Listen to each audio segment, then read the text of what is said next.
yeah, the world saw a period of more regulated trade between the 1930s and 1970s. But I mean, you should, sorry, I should have really separated it into two periods between the 1930s and the end of the Second World War, in which protectionism was more, if you like, defensive, and the period after the end of the Second World War and the end of the 1970s, when protectionism was more calculated and regulated. So what we saw in the first period was, a lot of people think the Great Depression, sorry, the Great Depression that spread protectionism all over the world. But this is actually not true. The protectionism didn't increase in many countries.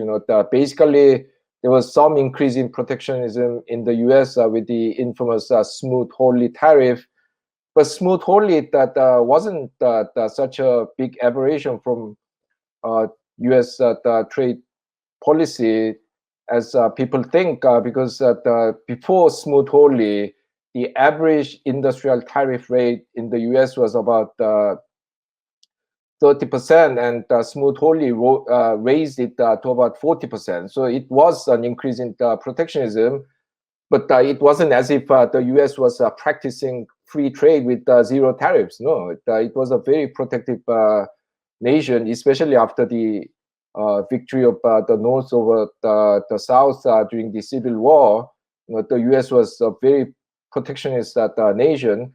So that there was a bit of that, but basically it was mainly in weak countries which could not survive the Great Depression without some measure of control over how things are moving in and out of the country, like Spain and Italy, where you saw the rise in protectionism. And of course, this was a period when the Soviet Union was industrializing rapidly, but behind the wall of protectionism. And yeah, with the increasing kind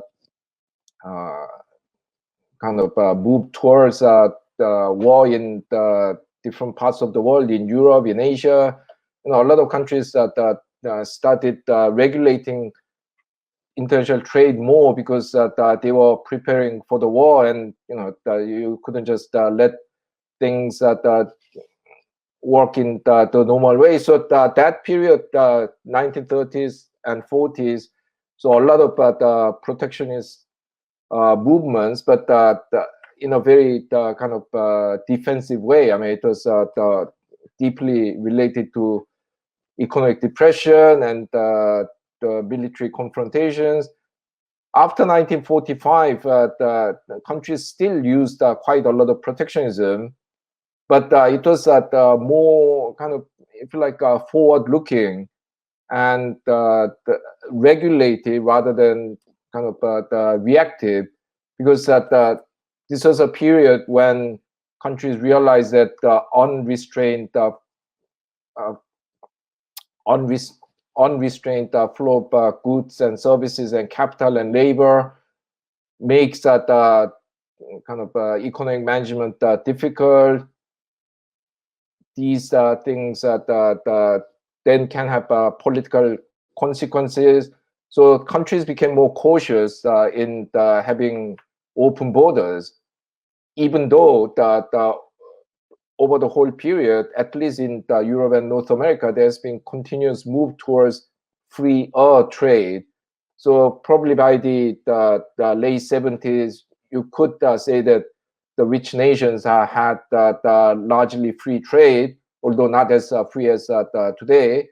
But during that period, developing nations also used a lot of protectionism, basically to advance their economies. I earlier mentioned Alexander Hamilton, who had this idea of infant industry protection.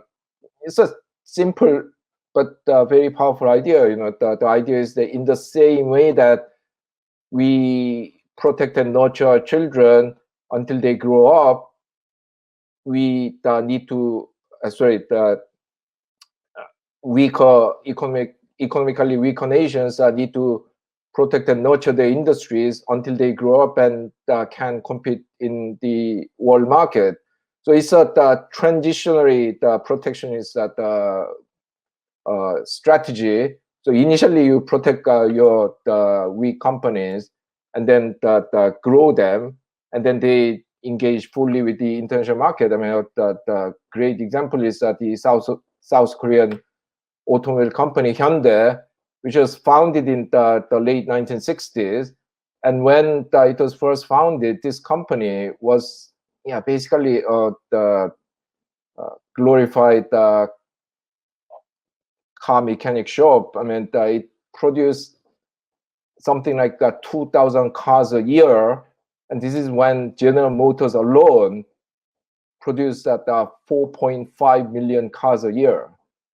So at that time, if you had free trade in automobile in South Korea, Hyundai would have been wiped out overnight. Yeah?